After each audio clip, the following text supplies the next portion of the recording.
Learn with Priyanshu में स्वागत है बच्चों आपका। आज हम एक्सरसाइज 2.3 सॉल्व करेंगे। RS अग्रवाल बुक है, क्लास 7।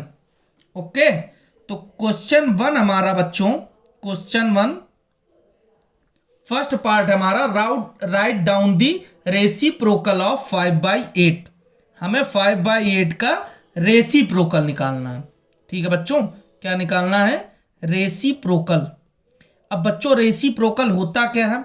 रेसिप्रोकल दैट मीन्स आपका क्या है, 5/8 में न्यूमरेटर अपॉन डिनोमिनेटर, ये जो है न्यूमरेटर हमारा ऊपर है, नीचे हमारा डिनोमिनेटर है। इसको जस्ट करना क्या है, जस्ट अपोजिट कर देना है। हमें न्यूमरेटर को डिनोमिनेटर कर देना है, डिनोमिनेटर को न्यूमरेटर कर देना है। तो रेसिप्रोकल का मतलब होता है न्यूमरेटर को आप डिनोमिनेटर की जगह शिफ्ट कर दो और डिनोमिनेटर को न्यूमरेटर की जगह शिफ्ट कर दो। बेसिकली बच्चों हमारा रेसिप्रोकल यही होता है। और मैं एक चीज बच्चों आपको और समझाना चाहता हूं। बेसिकली रेसिप्रोकल का मीन्स क्या होता है?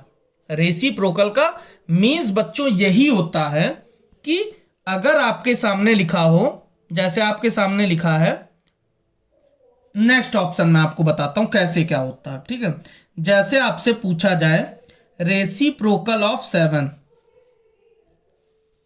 रेसिप्रोकल ऑफ 7 जैसे आपको दिया 7, तो अब 7 का रेसिप्रोकल दैट मीन्स क्या है बच्चों? 7 में सिर्फ होल नंबर आपको कुछ भी नहीं दिया है इसमें। इसको आप फ्रैक्शन फॉर्म में अगर चाहो कैसे कर सकते हो, इसके डिवाइड में आप 1 रख दो तो ये फ्रैक्शन फॉर्म में आ गया 7/1। अब इसका रेसिप्रोकल बच्चों क्या होगा? 7/1 है, सिंपली जस्ट अपोजिट 1/7, ये इसका रेसिप्रोकल हो गया बच्चों। ठीक है बच्चों, ऐसे ही थर्ड नंबर आपको बच्चों दिया है 1/12, तो उसमें क्या कर दोगे? 1/12 है, दैट मीन्स 12/1। जैसे आप देख लो इसमें थर्ड में क्या है बच्चों? 1/12 है, तो इसका बच्चों रेसिप्रोकल क्या हो जाएगा? 12/1। इसको आप क्या लिख सकते हो? 12 लिख सकते हो। ठीक, अब फोर्थ नंबर बच्चों आपको दिया है। फोर्थ नंबर में क्या दिया है? 12 एंड 3/5। ठीक है, तो 12 5 जा 60, ठीक, और प्लस 3 63/5 क्या आएगा बच्चों? 63/5। तो 63/5 का रेसिप्रोकल बच्चों क्या होगा? 5/63। सिंपल है ना। आपको करना क्या? सिंपली न्यूमरेटर को डिनोमिनेटर, डिनोमिनेटर को न्यूमरेटर। ठीक है बच्चों, सिंपली आपको ये करना, इतना ही करना है आपको। ठीक, इसके बाद क्वेश्चन नंबर 2 पे चलते हैं। बच्चों एक चीज आपको और बताता हूं, इंटरेस्टिंग है थोड़ा सा, आप ये समझ लो। बच्चों रेसिप्रोकल बेसिकली होता क्या है? दैट मीन्स जैसे अगर आपसे पूछा जाए एक्स, ठीक है, एक्स का रेसिप्रोकल क्या होगा, तो आप सिंपली क्या बोल दोगे? x/1 है, दैट मीन्स क्या है? 1/x। ये रेसिप्रोकल है। रेसिप्रोकल का मीनिंग ही बच्चों होता है कि उसको आप 1/ के फॉर्म में आप लिख दो। अगर आपके सामने दिया होगा, अगर बच्चों जैसे मान लो आपके सामने दिया है 2/3, ठीक है, तो 2/3 अगर बच्चों आपके सामने दिया है तो सिंपली आप ये सोचो कि 2/3 अगर आपके सामने दिया है तो आप 2/3 को किस फॉर्म से कैसे लिख सकते हो? सिंपली तो आप इसको कैसे लिख सकते हो? इसको 3/2। अब ये 3/2 बच्चों आता कैसे? जब भी हम बच्चों क्या करते हैं, जब भी हम इसको 1/ के साथ, दैट मीन्स क्या है बच्चों, इस तरह से सॉल्व करते हैं, तो न्यूमरेटर जो है हमारा, जब हम इसको 1/ अगर लिखेंगे 2/3, ठीक है बच्चों, दैट मीन्स क्या है? 2/3 है। अब हमें 2/3 का सिंपली रेसिप्रोकल लेना। अगर हम इसको 1/2/3 लिखेंगे बच्चों तो ये क्या आ जाएगा? 1/2/3। तो 1/2/3 बच्चों आएगा कैसे? ये जो 3 है, ये 3 हमारा कहाँ जाएगा बच्चों? 3 हमारा सबसे ऊपर जाएगा मल्टीप्लाई में, दैट मीन्स 1 × 3/2। तो इसका आंसर क्या आएगा? 3/2।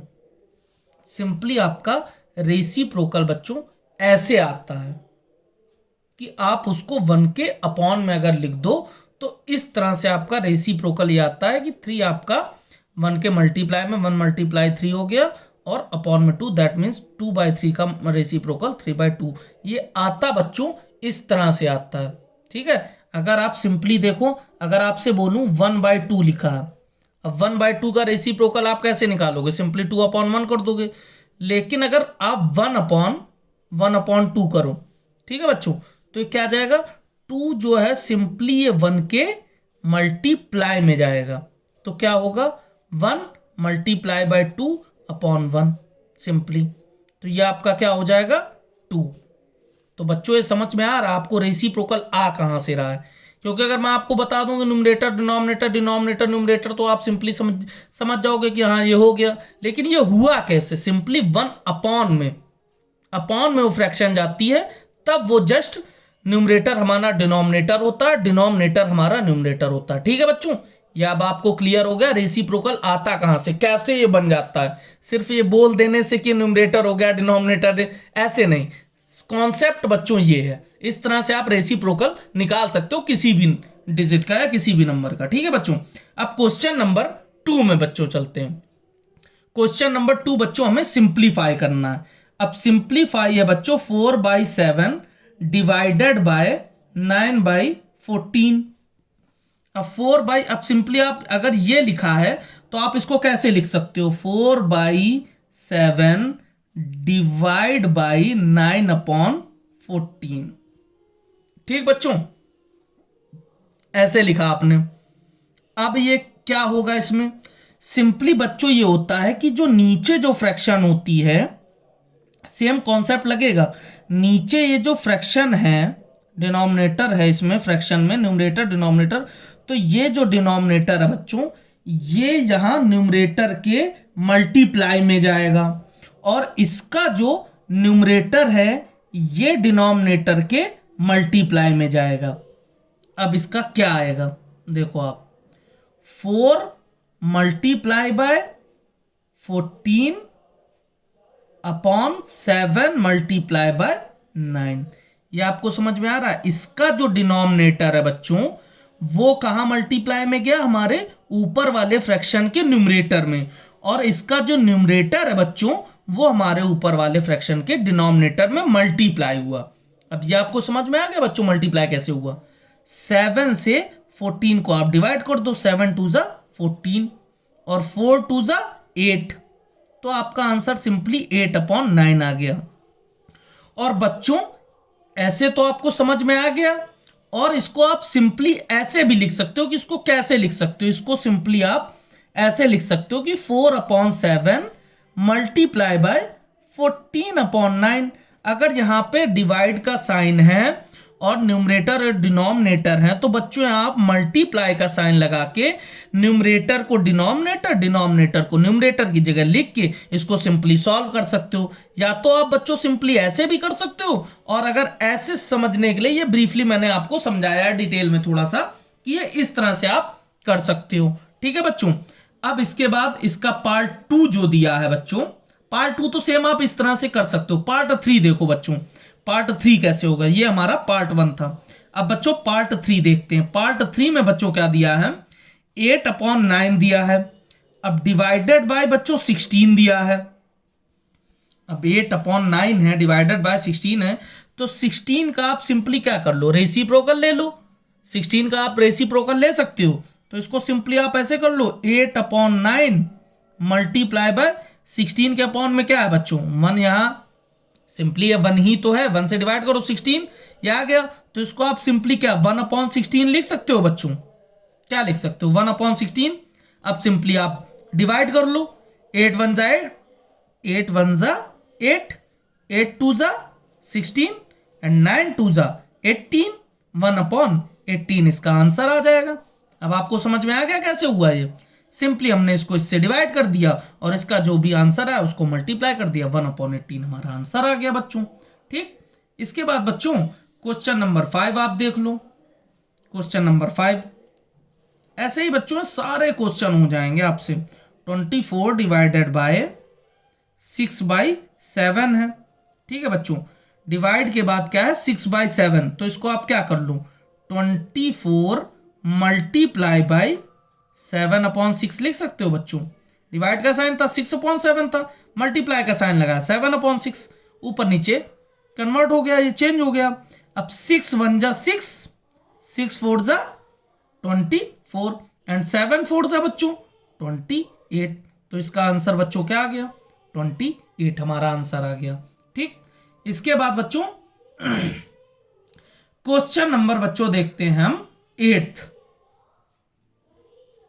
नंबर क्वेश्चन देखते हैं, पार्ट इसका 8th पार्ट है। ठीक है, क्या है बच्चों 5 and 4/7 डिवाइडेड बाय 1 and 3/10। अब इसमें आप क्या करोगे, सिंपली इसको चेंज कर लो फ्रैक्शन में। 7 5 जा 35 प्लस 4 39/7, और ये डिवाइड है, ये डिवाइड का साइन है। 10 1 जा 10 प्लस 3 13/10। ठीक बच्चों, इसके बाद डिवाइड का साइन है, डिवाइड के साइन को आप मल्टीप्लाई में कन्वर्ट कर लो। 39/7 मल्टीप्लाई बाई 10/13। अब आप देखो क्या आपका डिवाइड हो रहा है, तो 7 से 10 तो हो नहीं रहा बच्चों, 13 से हो जाएगा। 13 + 13 32 26 और 13 3 39, तो 1 और ये 3 टाइम्स आपका डिवाइड हो गया। अब 3 का 10 में आप सिंपली क्या कर दो मल्टीप्लाई, तो बच्चों कितना आ जाएगा 30 और /7। तो ये बच्चों सिंपली आपका आंसर आ जाएगा। अगर आपको इसको मिक्स फ्रैक्शन में लिखना है तो मिक्स फ्रैक्शन में आप कैसे लिख सकते हो, 7 से 30 को सिंपली डिवाइड कर दो, तो 7 के टेबल में 30 आता है, कम थोड़ा सा पढ़ लो, 30 से ज्यादा ना जाए, तो 7 4 जा 28, यहाँ पे 2 हमारा रिमाइंडर आ गया। तो आप इसको कैसे लिख सकते हो, सिंपली ऐसे लिख सकते हो कि ये 4 जो है 4 टाइम्स गया, तो 4 आप यहाँ पे लिख दो, 2 रिमाइंडर आया है अपॉन में 7, नीचे आपका जो ये है, इस तरह से आप इसको लिख सकते हो। ठीक है बच्चों, इसके बाद बच्चों आते हैं क्वेश्चन नंबर 3 में। ऐसे ही बच्चों आप इसके सारे पार्ट कर लो। अब क्वेश्चन नंबर 3 में बच्चों आते हैं। क्वेश्चन नंबर 3 में हमारा क्या दिया है, डिवाइड करना। फर्स्ट पार्ट बच्चों क्या दिया है, देखो 11/24/7/8। अब बच्चों 11/24/7/8, दैट मीन्स क्या है कि 11/24 डिवाइडेड बाय 7/8 है। ठीक है, ये आपको करना है, तो सिंपली करना क्या, मल्टीप्लाई का साइन लगा दो। 11/24 मल्टीप्लाई बाय 8/7, तो बच्चों 8 1 जा 8, 8 3 जा 24, और ऊपर बचा आपका 11 का 1 में मल्टीप्लाई हुआ 11, और 7 का 3 में 7 3 जा 21। ये आपका सिंपली सॉल्व हो गया। डिवाइड वाले बच्चों सेम जैसे ही सेकंड नंबर था, सेम थर्ड है आपका। अब इसका सेकंड पार्ट देखो बच्चों क्या दिया है। सेकंड पार्ट आपको बच्चों क्या दिया है, सेकंड में 6 and 7/8 बाय 11/16। इसको आप सिंपली चेंज कर लो। 8 6 जा 48 प्लस 7 55/8। ठीक, डिवाइड का साइन लग गया। 11/16 सिंपली आप कर लो 55/8 मल्टीप्लाई बाय 16/11। ओके, यहाँ डिवाइड था, मल्टीप्लाई ऊपर नीचे चेंज हो गया। 11 1 जा 11, 11 से 5 टाइम्स, 8 1 जा 8, 8 2 जा, अब 5 2 जा बच्चों 10। इसका सिंपली आंसर आपका आ गया 10। ठीक है बच्चों, इसका एक क्वेश्चन नंबर 6 है, ये भी आप देख लो। क्वेश्चन नंबर 6 कैसे हो रहा है। क्वेश्चन नंबर 6 दिया है 63/2 and 1/4। तो सिंपली आप इसको सॉल्व कर लो। 63 डिवाइडेड बाय 4 2 जा 8 प्लस 1 9/4 बच्चों। ठीक, 63 मल्टीप्लाई करेंगे तो 4/9 आ जाएगा। ठीक, ये न्यूमरेटर है, इसके नीचे में क्या है बच्चों 1 ही तो है। ठीक है, इसके नीचे में क्या है 1 है, कुछ नहीं है तो 1 है, दैट मीन्स। तो 9 से 63 को डिवाइड कर दो, तो 9 1 जा 9 और 9 से कितने टाइम जाएगा, 7 टाइम, 7 4 जा बच्चों 28, ये आपका आंसर आ जाएगा। ठीक बच्चों, इसके बाद क्वेश्चन नंबर 4 में बच्चों देखते हैं क्या दिया हमें। क्वेश्चन नंबर 4 में बच्चों हमें दिया है, समझना क्या दिया है, a rope of length, a rope length, a ropes length, आपको रोप की लेंथ दी है बच्चों 13 एंड 1/2 मीटर। ठीक है, रोप की लेंथ दी। अब बोला है has been divided into 9 piece of the same length, what is the length of each piece. तो डिवाइडेड इनटू 9 पीसेस, तो बच्चों लेंथ ऑफ ईच पीस क्या होगा, length of each piece equal to, simply आपको करना क्या है बच्चों, 13 एंड 1/2 है, इसको आप सिंपली 9 से डिवाइड कर दो। ठीक, तो ये लिखा मैंने 13 एंड 1/2 डिवाइडेड बाय 9, 9 से आपको डिवाइड करना है 9, तो इसको सिंपली आप पहले चेंज कर लो, 13 2 जा 26 प्लस 1 27/2। ठीक बच्चों, ये डिवाइड का साइन है और 9 है, तो 9 के अपॉन में क्या है बच्चों 1 है, मल्टीप्लाई का हमने साइन लगा लिया, 9/1 है, इसको हम क्या कर सकते हैं 1/9 कर सकते हैं, 9 1 जा 9 और 9 3 जा 27, तो बच्चों 3 का 1 में मल्टीप्लाई अपॉन में 2 का 1 में मल्टीप्लाई, तो 3 1 जा 3, 2 1 जा 2, 3/2 मीटर। दैट मीन्स क्या है, ईच पीस कितना होगा 3/2 मीटर्स का होगा, तब ये हमारे सेम 9 पीसेस तैयार होंगे। ठीक है बच्चों, तो क्वेश्चन नंबर 4 तक बच्चों हमारा ये सॉल्व हो गया है। ठीक है बच्चों, ओके।